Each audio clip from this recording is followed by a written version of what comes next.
mystical and uplifting. Dear Father, we thank you for this day. Again, Lord, I thank you for these students. Just ask you to bless this class, help us to cover what we need to today, and just to keep it moving. In the name we pray, Lord Jesus. Amen. All right, so without further ado, in this lecture, we are talking about linear transformations. And linear transformations on what? Vector spaces, of course, right? So we're going to let V and W vector spaces over F, over some field, all right? And for the most part, we're going to think about those being finite dimensional, all right? Admittedly, some of the things I'm writing down would still make sense for infinite dimensions, but, you know, generally speaking, fussier questions in infinite dimensions we leave for a later class, which you cannot take here, because we don't have a graduate program in math. And, you know, sometimes I say snarky things about us not having this or that class. This is not one of those times. Like, the class past this would be a graduate course in what's called functional analysis. Anyway, so I introduced this set L of VW, all right, which is T such that V goes to W, T a linear transformation, right?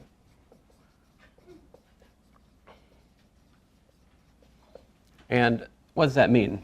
That means 1, T of X plus Y is T of X plus T of Y, right?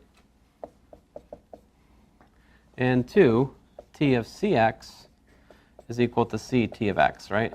And this is for all X and Y in V and C and F, right? Number 1 is additivity, number 2 is homogeneity, or the fact you can pull a scalar out, all right? So what can we say about the set of linear transformations? So one of the fundamental theorems I could say for you guys is that the set of linear transformations is itself a vector space, all right? You're like, you mean L of VW is itself a vector space? What do you mean by that? I mean that if you give me two linear transformations, I can tell you how to add them together. And I can tell you how to scalar multiply them, right? How would you add two linear transformations? How would you add two functions together? You do what? Pointwise, right? How do you multiply a function by a number? Pointwise, right? So definition, if we have, you know, T1 and T2 in this space of linear transformations, then T1 plus T2 of X is defined how? And how about C times T1 of X? How's that defined?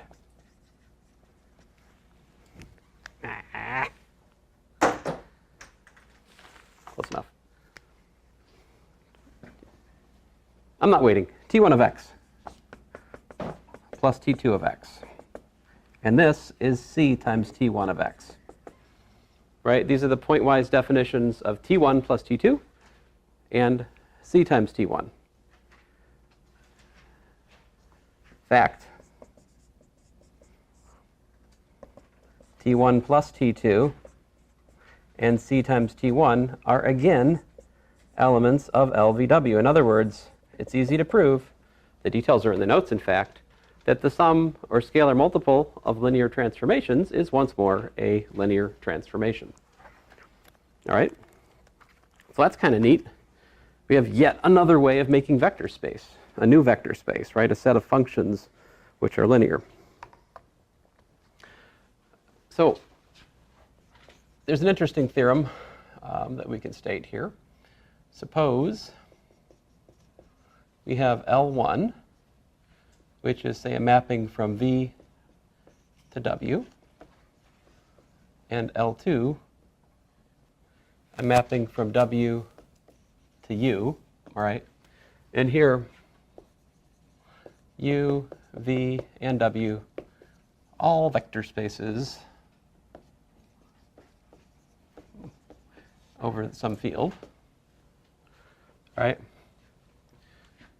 If L1 is linear from V to W, and L2 is linear from W to U, then the composite, and what composite can I form here? What composition of maps can I make here, guys? Is L2 composed with L1, or is L1 composed with L2? Make sense. Which should I do? Or do neither make sense because I chose my letters poorly? I think we can do L2 composed with L1, right? See, because L1 does what? It goes from V to W, and then what does L2 do? It goes from W to U. So this is going to be an element of the linear transformations from V to U. So if you guys are a little rusty on compositions, as you might be, it's helpful to draw a picture. Let's see here. So we got three things going on. We've got a V. We got the in-between space, the W. And we got the over here space, the U, right? This L1 goes from here to here. L2 goes from there to there. Right? L2 goes from W to U. So if you want to form the composite to bridge, to go from here to here, this is L2 composed with L1. The reason for that, you can track the element, right? If we start with X in V, what's over here? We get L1 of X, right? In the middle. And then we get L2 of L1 of X over here.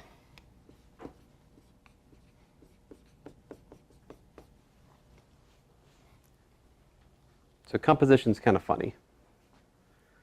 All right? You have to really think through it. Make sure you don't mix up the order of the 1 and the 2 or whatever.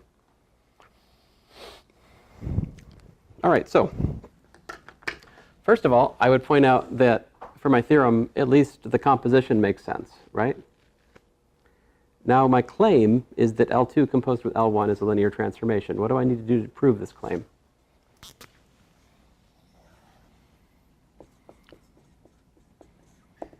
I should let X and Y be in the domain, V, and I should take C as scalar, right?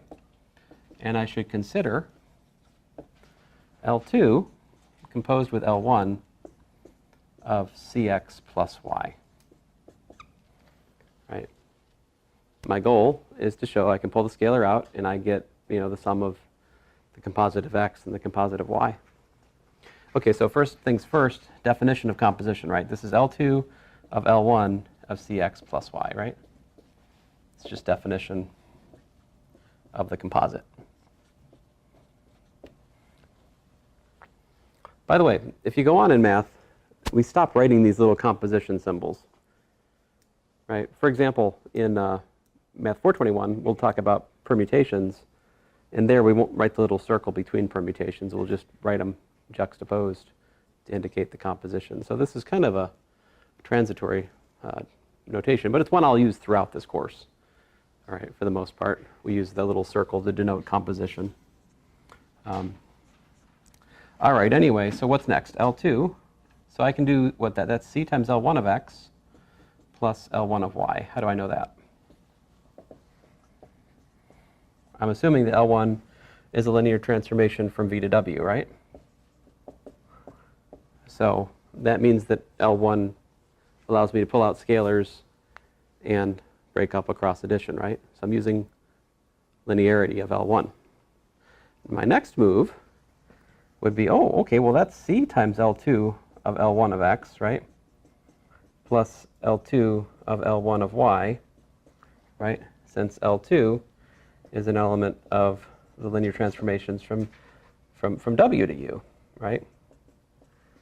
And you notice that L1 of X, L2 of Y are elements of W, right? So I can apply the linear, that makes sense. I can break up sums in W across L2 by the assumed linearity. And then I'm done, see, because this is really still C times, I'm almost done. C times L2 composed with L1, right? of x plus L2 composed with L1 of y. So again, I'm using definition of composite.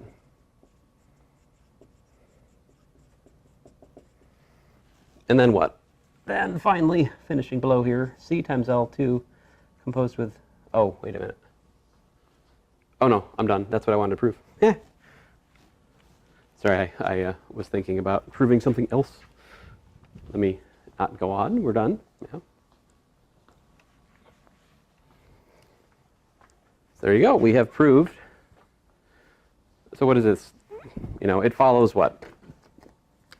Thus, L2 composed with L1 of Cx is equal to C times L2 composed with L1 of x, and L2 composed with L1 of x plus y is equal to L2 composed with L1 of x plus L2 composed with L1 of y. Therefore, L2 composed with L1 is in fact a linear transformation from V to U.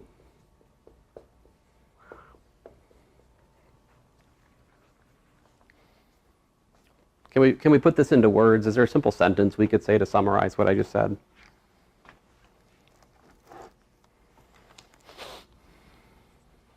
What did I say?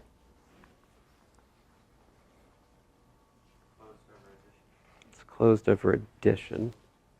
Ah, yes, that's closed over addition and scalar multiplication. The composite L2 composed with L1. That's what I'm checking. But to summarize the theorem in a sentence, I would say this. All this theorem says is that if we take the composite of linear transformations, we get a linear transformation. All right? So this is a very nice result. Yep. On the third line of the proof, why did you say that L1 of x and L2 of y is in W? Oh, thank you. Yeah, it's supposed to be 1. They're supposed to be 1s, yeah. So, no good reason. Thank you. Of course, I made that mistake on purpose. Sure I did. All right, guys, so have you ever thought about, what does it take for a function to have an inverse? If we have a function, right, and it goes from a set A to a set B, then G, right, from B to A with what? 2 things. Number 1, we need that F composed with G is the identity on what?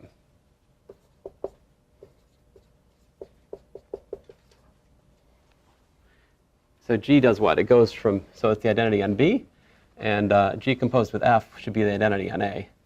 In other words, if you write this in terms of elements, this says that F of G of X is equal to X for all X in B, and this says that G of F of Y is equal to Y for all Y in A. We need both of these conditions for the inverse of F to exist, right? So something neat happens for linear maps. If a linear map has an inverse, all right, so let's suppose this theorem. If T is an element of the linear transformations from V to W, and T inverse exists, then T inverse is an element of the linear transformations from W to V. So if a mapping is linear and invertible, its inverse is automatically linear. Okay? How would you prove this?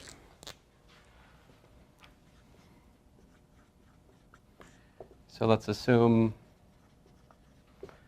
T from V to W linear,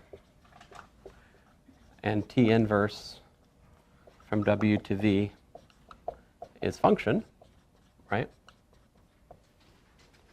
Inverse function, to be more specific. What do I want to show? My goal is to show that T inverse of what? Let's say CW1 plus W2 is equal to what?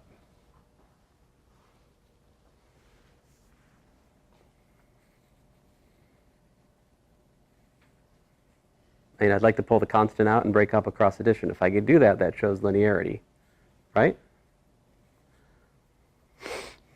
So how about this? Let's see here.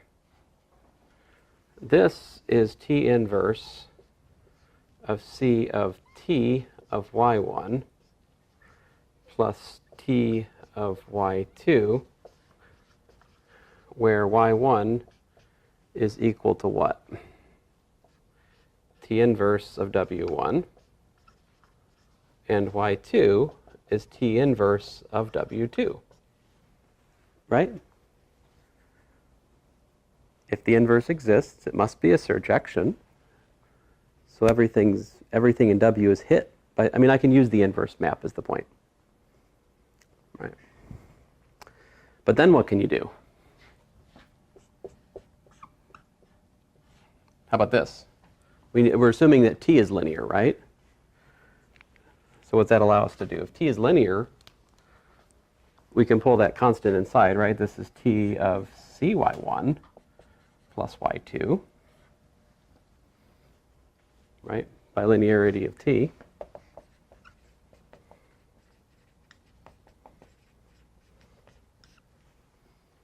But then T inverse composed with T is what? It's the identity map, right?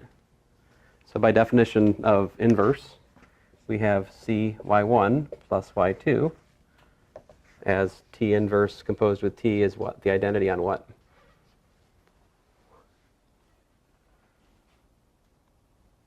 V, right? But what is Y1 and Y2 by construction?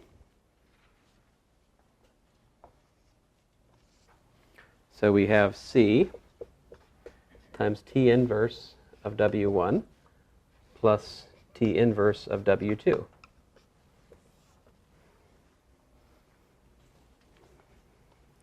That's kind of neat, right? I mean, if you look at other kinds of functions, is the inverse function the same kind of function as the function itself? Certainly not, right? Like, how about an exponential function? Right? F of x equal to e to the x. What's f inverse of y equal to? Log, yeah.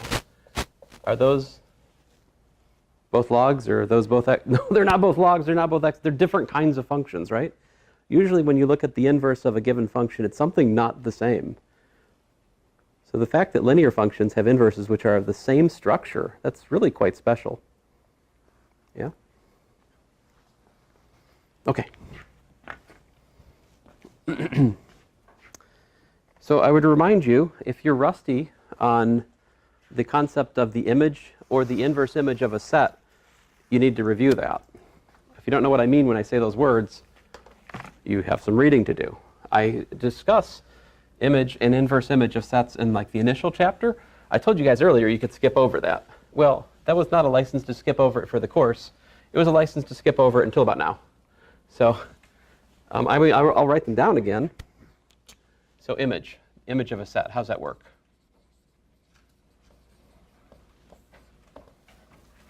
You know, if I have a function that goes from, say, A to B, right?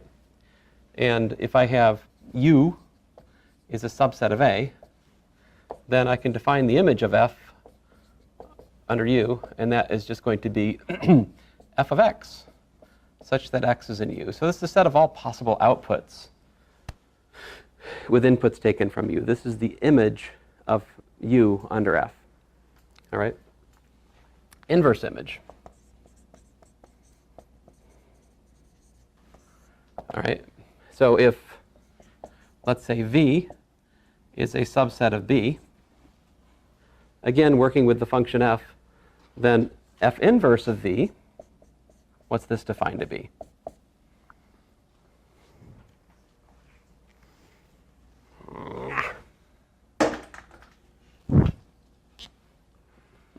I need to work on my aim. Let's see. Oh, don't worry about it. It's fine. So this would be what? This would be the set of x in A such that what?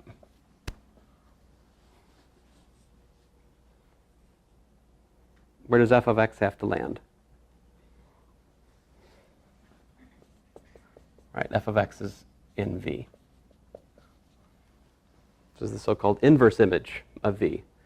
It's the set of all elements in the domain which map to V. This image, inverse image. Does the function have to be invertible to define the inverse image? Certainly not. This notation does not assume that f inverse exists as a function.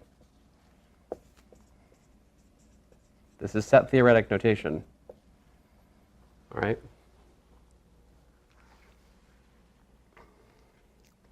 Okay, so we have a theorem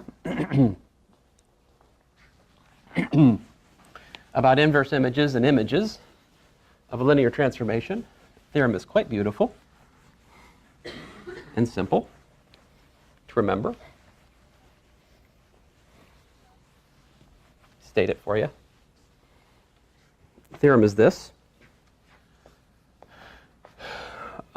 If we have T, a linear transformation, from let's say V to W, all right, then number one, if V1 is a subspace of V, then guess what? T of V1 is a subspace of W.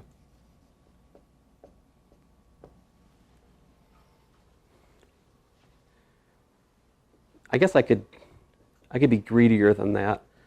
In fact, it's a subspace of T of V.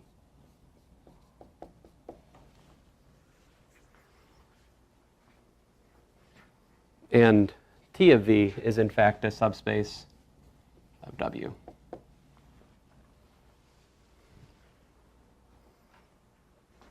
Right. Number two, if W1 is a subspace of W, then the inverse image of W1 is a subspace of V.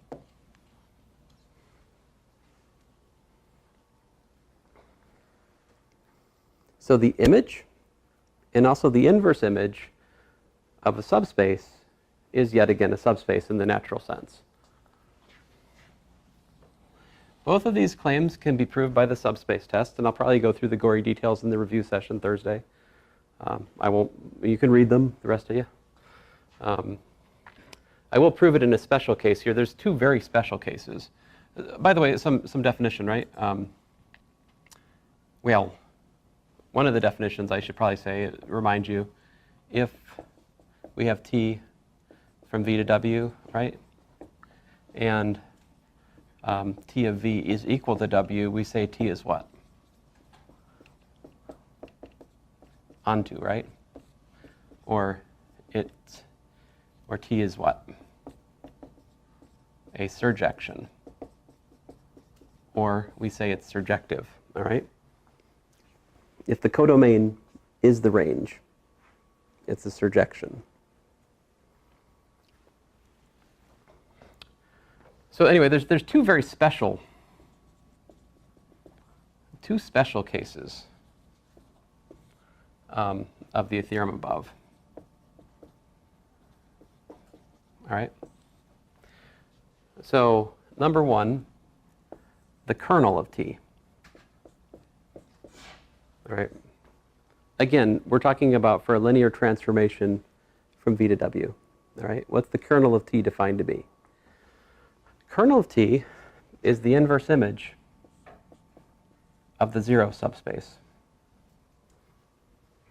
It is the set of all things in the domain which map to zero.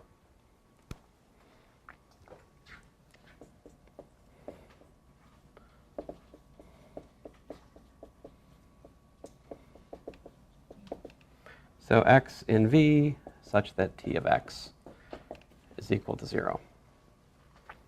This is the kernel of T. there's also the range of T, which is sometimes called the image of T. This is T of V, which is the set of possible outputs.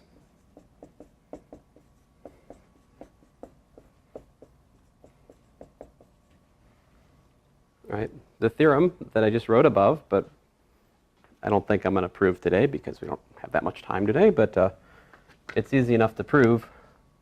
I'll probably prove this, that this is a subspace of V, and this is a subspace of W.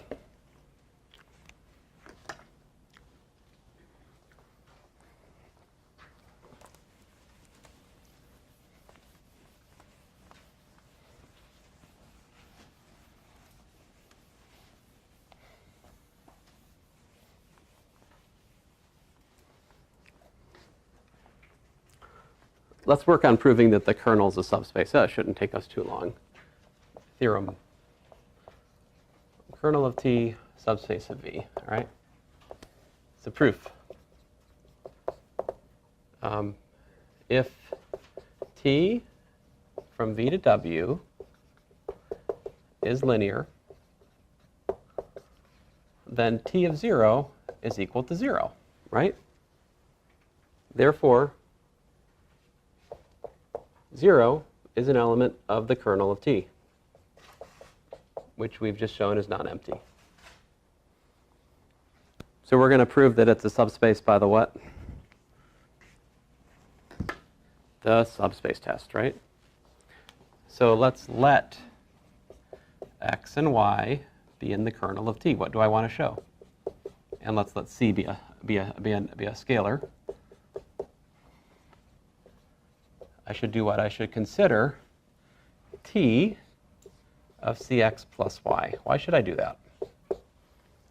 If I can show that that's 0, if I can show that the image of Cx plus y is 0, that means that Cx plus y is in fact in the kernel of T, right? Which would show then closure under scalar multiplication and vector addition of this alleged subspace. But T is linear, right? So I can pull C out. And I can use additivity to break off the y. And what do I know about T of x and T of y? Yeah, they're both 0. Since what? X and y are elements of the kernel of T, right? So this is equal to 0, right? Hence, Cx and x plus y are elements of the kernel of T, and we find kernel of T is a subspace of V.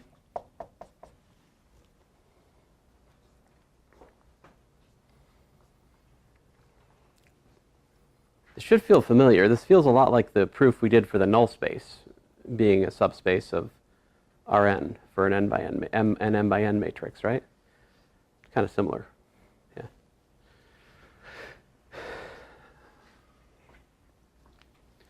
What if we were to, well, let's see here. I made myself a plan for today. I better stick with it. I have to admit. The proof that the range is a subspace is a little bit more subtle. Let's see here. I suppose we have time for it, though. Let me do it. Famous last words, right?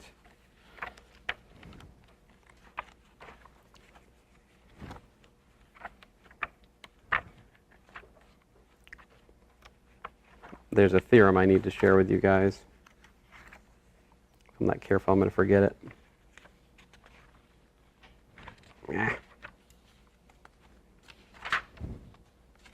Oh, there it is. Oh, man, I'd be kicking myself if I didn't show you this theorem today. I'll tell you what. Goodness gracious. So I pointed out to you guys last time that the linear transformation of a linear combination was the linear combination of the images, right? So I should remind you.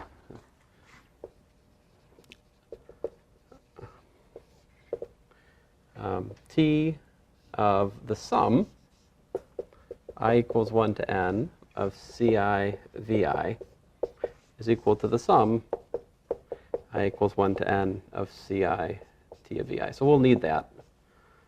That the image of a linear transformation is the image of a linear combination is the same linear combination of the images. That's what that says. All right. Where is that pesky thing? I keep picking up the wrong page.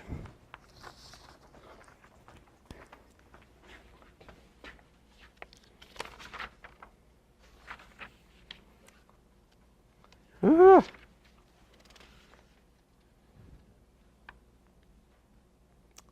That's not it.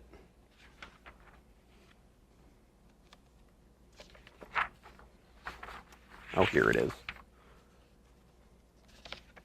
This actually comes right after the proof that I just erased. That the inverse. If a linear transformation is invertible, then its inverse is linear, right? That's actually my theorem 7.1.26. Right after that comes the next result, which I wanted to share with you guys. Yeah, probably over here.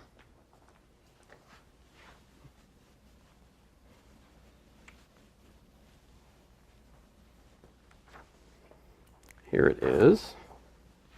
This is theorem 7.1.27, which says that T from V to W is an injective linear transformation.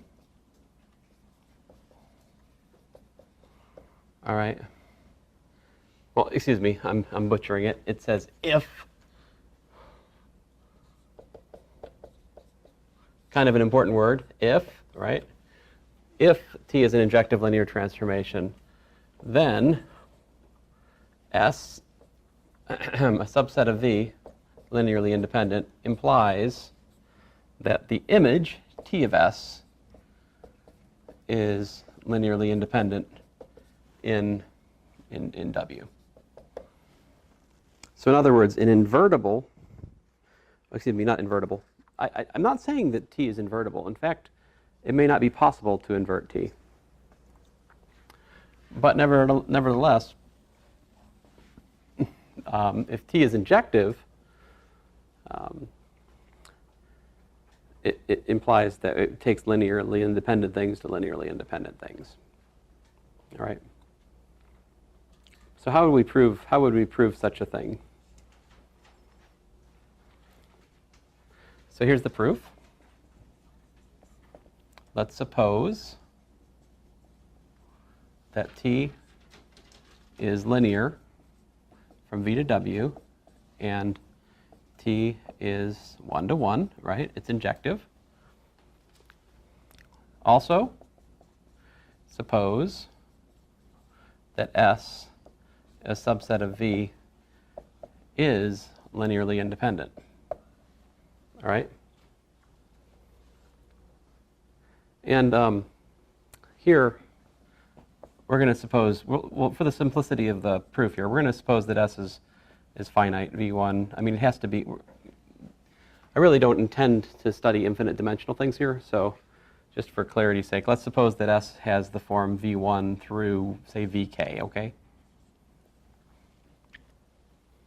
I sometimes forget to say things are finite dimensional, but I'm almost always thinking finite dimensionally. All right? If in doubt, ask me. All right? Especially on a test or something.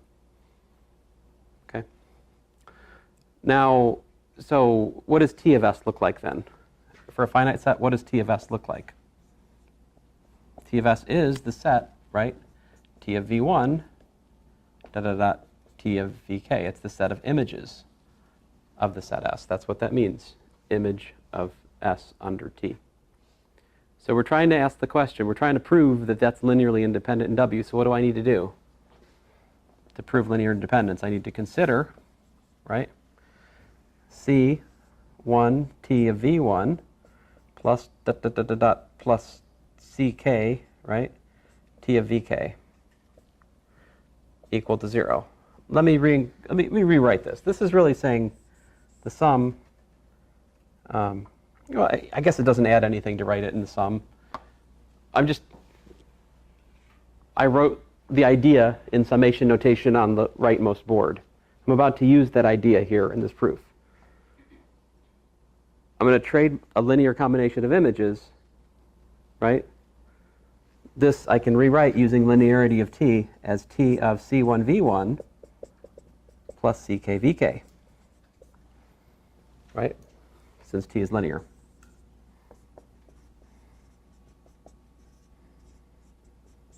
All right?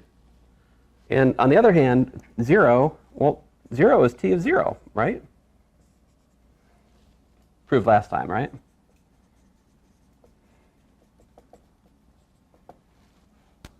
Remember, T of 0 plus 0 is T of 0 plus T of 0, canceled. Very exciting. And then this term, 1 to 1, what does that mean? See, if you don't know that, you need to remind yourself, because that's something you're expected to know. That's a prerequisite thing. But 1 to 1 means that if T of A is equal to T of B, then that implies A is equal to B, right? So thinking of this as being quote-unquote A and thinking of this as being quote-unquote B, we have T of A equals T of B by 1 to 1, A is equal to B.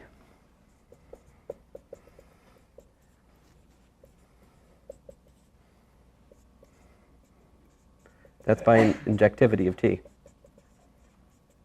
In other words, the 1 to 1 property, right? So then what? Let me call this thing star. Then star provides C1 equal to 0, C2 equal to 0, and so forth on down the line, right? C1 dot CK equals to 0 by what? By linear independence of S, right? We assumed S had was linear.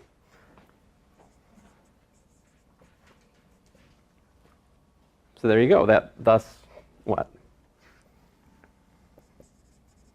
T of S is linearly independent, right? Because we just took an arbitrary linear combination, finite linear combination from T of S, and we showed that the coefficients have to all be 0. That proves linear independence of T of S.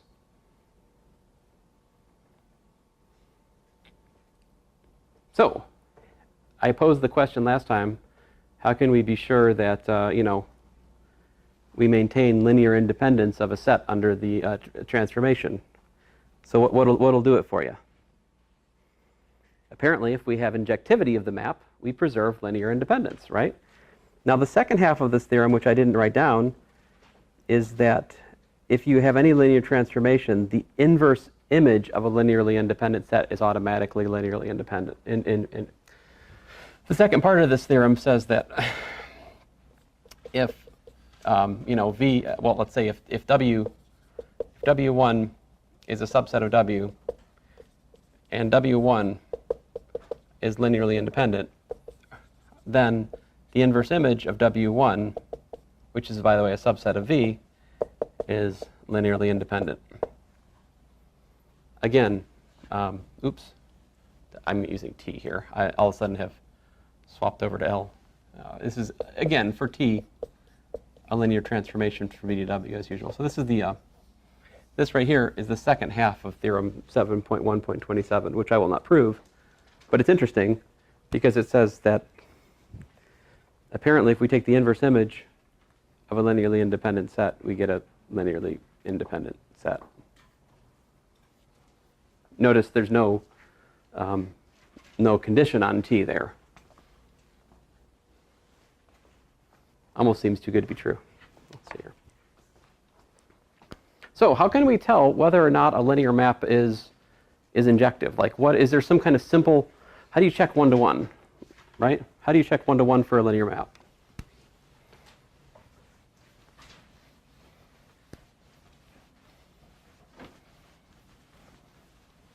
So up to now, somebody says, here's a function, here's its formula. How do you check if the function's 1 to 1? I see grimacing. Some of you look like you're in pain. No? He's not going to call on me, is he? He's not going to start calling names, naming names. That's not going to be the day. Not today, right? No, I'll behave. Here. I was thinking, if I start calling people randomly out for definitions in here, would it help? Like, would people do better? It's definitely helped Calculus 3, right? But on the other hand, I hate doing that because it feels so, I don't know, confrontational, right? I don't know, sometimes I don't like it. But anyway, here's the theorem. T, an element of linear transformations from V to W, all right? Then T is 1 to 1 if and only if the kernel of T is just containing 0.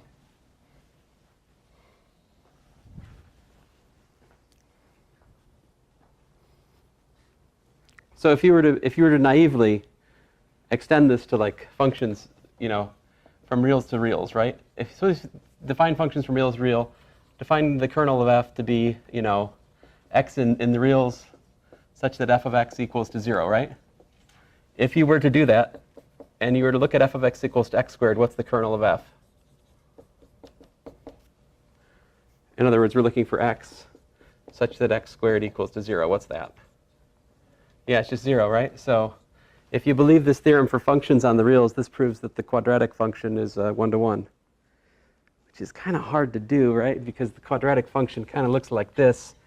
And like we just managed to get so lucky to find the one single point where the graph doesn't fail the horizontal line test, that one single vertex point, the one place where it's 1, 1, if that makes sense. But obviously, this is not an injection, right? It's, if you pick a single output, there's always 2 inputs that reach it, except for 0, right?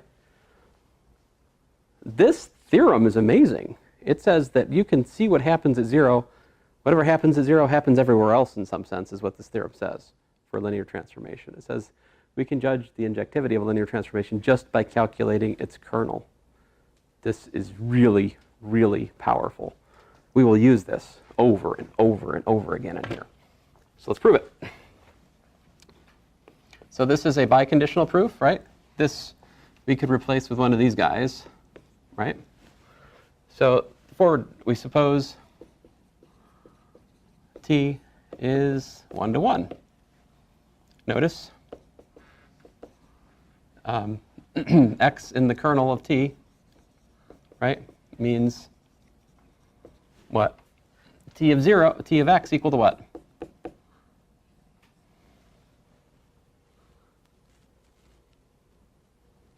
But that's also equal to T of 0, therefore x equals to 0. So I just showed everything in the kernel of T has what form? It's 0, right? I guess technically I've just shown the set containing 0 is a subset, well, rather the kernel of T is a subset of 0, right? But the other direction of that is also clear because 0 is in the kernel of T, right?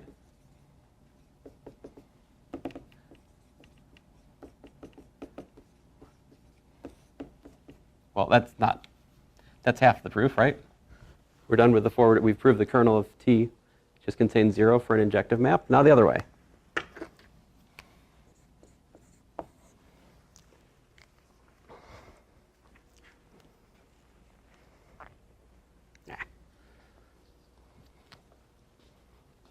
So suppose the kernel of T just contains 0. Right? Consider T of x equals to T of y. Well, we're considering x and y and v such that what? Such that their images are equal, right? But then what? This implies that T of x minus T of y is equal to 0. By additivity, that implies that T of x minus y Actually, that's a combination of additivity, and I'm using the fact that minus x is minus 1 times x. I'm actually needing homogeneity to pull to extend the result of subtraction. Linear transformations preserve subtraction in this sense. That's a combination of the 1 and 2 and a theorem we proved earlier. But anyway, what's that say about x minus y?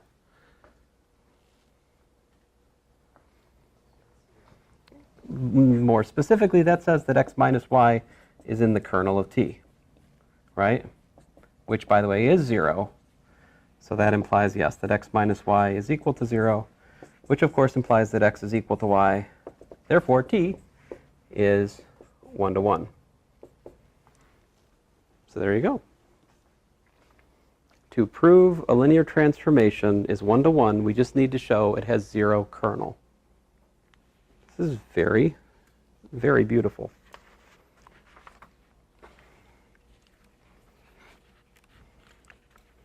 So that brings us to the next section, essentially. I mean, I have some results about column vectors and so forth that I'll run through, but I'm anxious to get the next idea, a big idea, out on the table, so I'm going to do that now. And next time we have class, I'll spend the majority of the time trying to talk about the matrix of a transformation, and also this idea of restriction and extension. But the next big definition in here, guys, is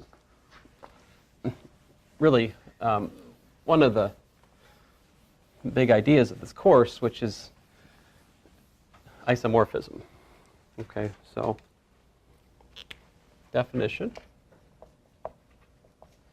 If we have T, it goes from V to W, is linear, and a bijection, then T is an isomorphism.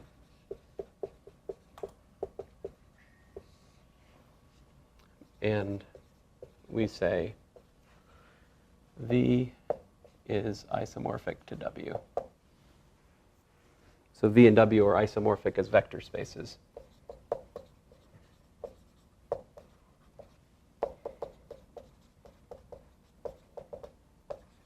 And really, to be clear, I should really say F vector spaces. There's a field which is implicit here that I have not been, I mean, linear, I should really say over F, okay?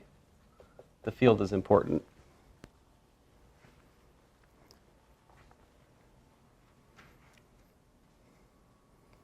So just take a step back and look at the theorems that I've stated today for you guys and proved a good amount of. What could you tell me about isomorphic vector spaces? Like, suppose we take the basis for V, right? Suppose V is, suppose V and W are isomorphic, all right? Right? And suppose the dimension of V is equal to n, so beta V1, V2, Vn is basis for V. What could you tell me about T of beta? Assuming that, T is the isomorphic V of T. Suppose T is the isomorphism again, like I was just talking about, all right? What could you tell me about the image of the basis for V?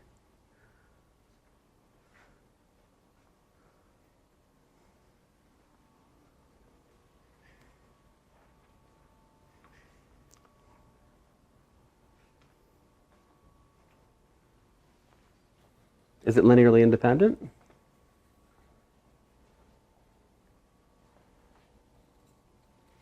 Well, T is injective, right? If it's bijection, it's an injection.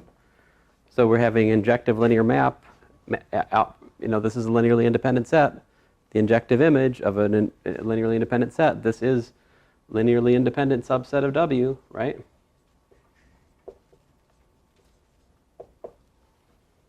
Right? Let W be in W. Then there exists V and V such that what? T of V equals to W. How do I know that? We're assuming that T is a bijection, right? So it's a surjection. And this V, we can build from the basis beta, right? V is the sum, I equals 1 to n, of Ci Vi, right? And so if I look at T of V, I can pull out the sum. I've got the sum over I equals 1 to n of Ci T of Vi, right? And that's equal to W for an arbitrary W. So all of this together tells me that T of beta is basis for W. See, because the image of the basis provides a basis for the isomorphic vector space. So what's this say about isomorphic vector spaces? They have the same what? Dimension.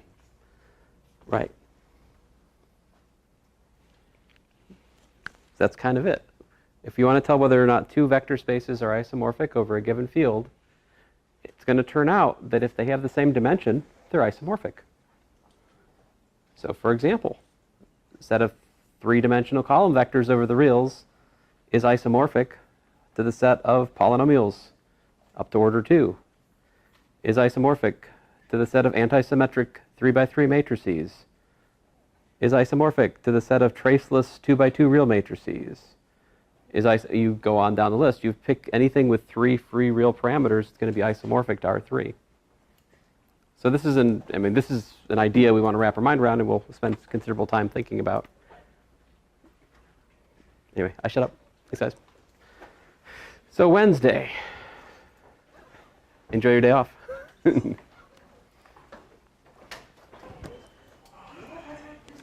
What's that?